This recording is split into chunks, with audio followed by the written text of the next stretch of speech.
Welcome to the Redefine Podcast. Okay, happy podcast day. Happy podcast day to you. Welcome to the show if you're brand new. And of course, if you are an existing listener, welcome back. Welcome back. Thanks for tuning in. Okay, let's just dive right into it. Today, I want to talk about limiting your screen time. Limiting your screen time. I'm sure this is not a new conversation. I'm sure you've already heard many things and seen many things that have stated that you should limit your screen time, and that overexposure to your device and to the internet can have very detrimental effects. For today, I want to hone in on one particular aspect of this that I believe is the gateway to all of that, right? A gateway to all of those, the cascading negative effects of overexposure to your device and to the internet. So I want to tell you a story of something that happened to me personally over the holidays. And this is the reason why I wanted to share, to talk about this topic in particular. That inspired me to talk about this topic. Now, if you've been listening to the show, if you've been following the show, you know that I've had a fairly difficult last few months, or at least I've communicated that I've had a difficult last few months, and I've been in a bit of a depressive state, right? Now, mornings for me generally are slow anyways, right? I'm not a morning person. It's a process. Going from waking up, from sleep state to wake state, it's a process. I got to be alone. I need quiet. It's just a slow process. And now, given that I'm in a bit of a depressive state, it's even more arduous, right? It's even heavier in the morning. So it takes time. One morning over the holidays, I woke up and I immediately reached for my phone and I started scrolling the social feeds. Now, this is not something I do regularly. I rarely do that. I intentionally, purposefully limit my exposure to the internet. But this particular morning, I just, without any intention, without any purpose, I didn't have anything I needed to check. I just reached for my phone and started scrolling. I was laying in bed for like 5-10 minutes scrolling the social feeds before I realized, okay, I gotta get up, right? And I wasted too much time. So I got up, went about my day, went about my morning routine, and I realized, it dawned on me like, hey, I actually feel better.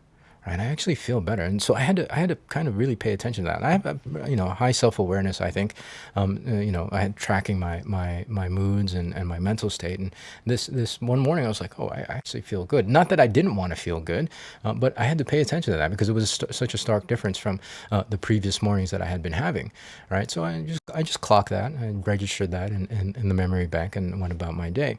The next morning, normal routine without checking the phone. Again, I don't do that normally in the mornings, and it was back to kind of the heavy process, right? The heaviness, the slow, arduous process.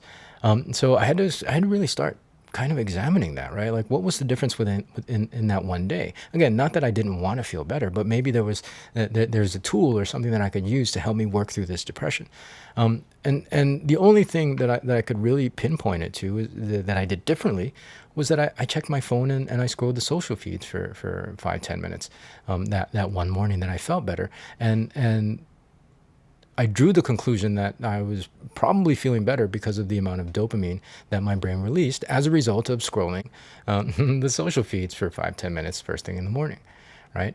And having drawn this conclusion, I realized how dangerous our devices are, and how dangerous that this access to the social feeds and to the internet really, really can be.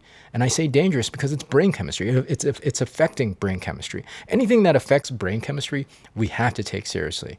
When we talk about drugs and alcohol and even things like caffeine and sugar, and how it affects our brain chemistry, we take those things very, very seriously. However, like when it comes to like dopamine that's released by our devices, which is almost common knowledge at this point, right? Every time you open your social feed or you open the internet in your device, you get a hit of dopamine because it's something pleasurable, right? It's activating the reward centers of your brain, right? It's almost common knowledge at this point, but we don't take it seriously.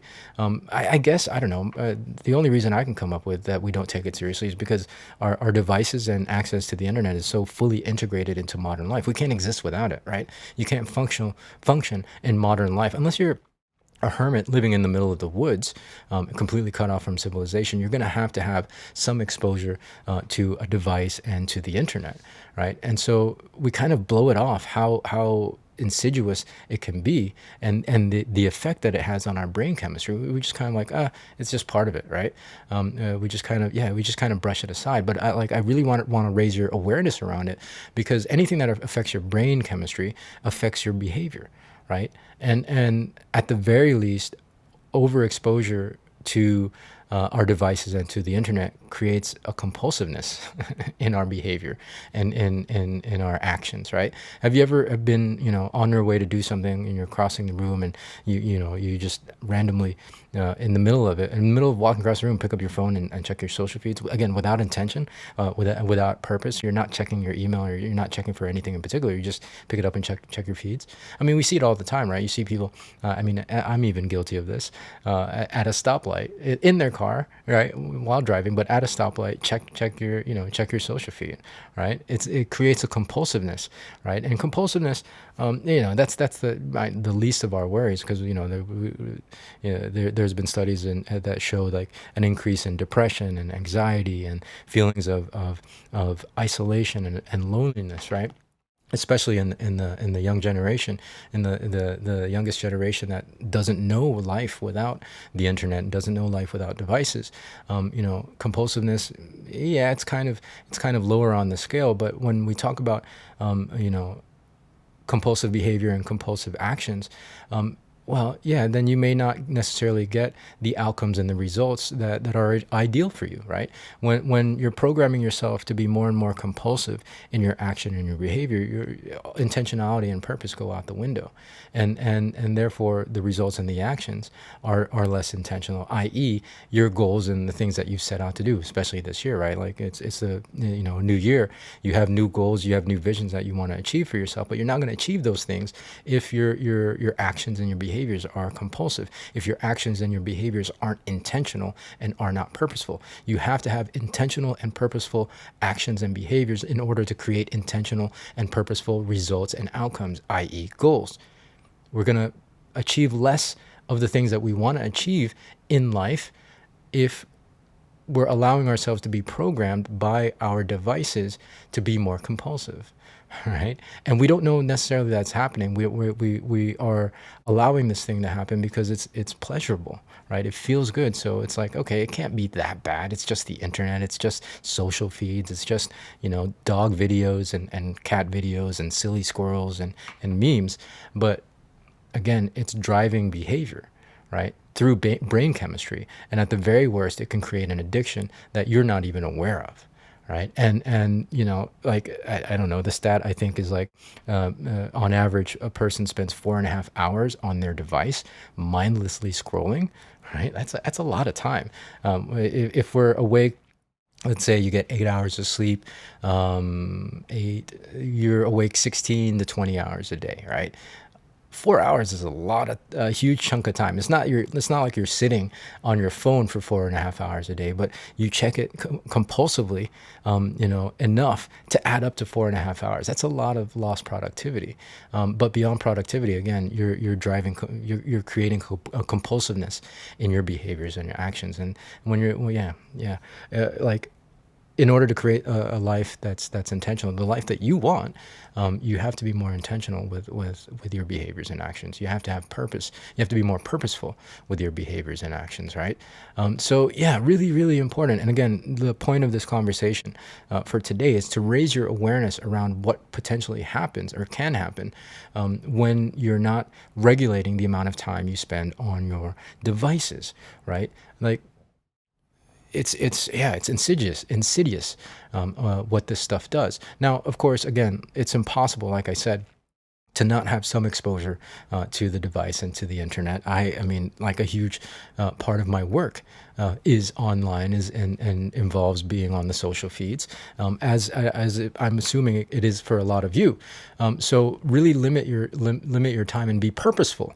Again, have intention when you are on your feeds. Even when I'm just kind of vegging out and doom scrolling, that's with intention to veg out and doom scroll, right? Not to compulsively pick up my phone every every 5 minutes or on my way to, do something else, compulsively pick up my phone and check the feed without any intention and purpose, right? Even the doom scrolling, even the vegging out, for me, I have intention, and I set time to do that.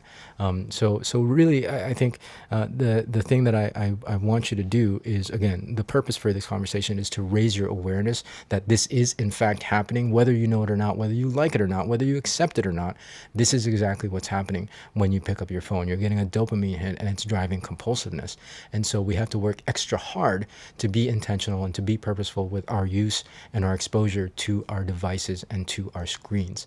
So that way we can fortify and strengthen our purposefulness and our intention around our actions and around our behaviors, so that we can then be more purposeful and intentional with the results that we create in our lives, i.e. our goals and our dreams. And hopefully you've created and set some new goals and some new visions for yourself for 2025. And so that's why I wanted to have this conversation on the onset of the new year, so that you can, it can set the tone for the rest of 2025 and help you achieve the things that you want to achieve this year.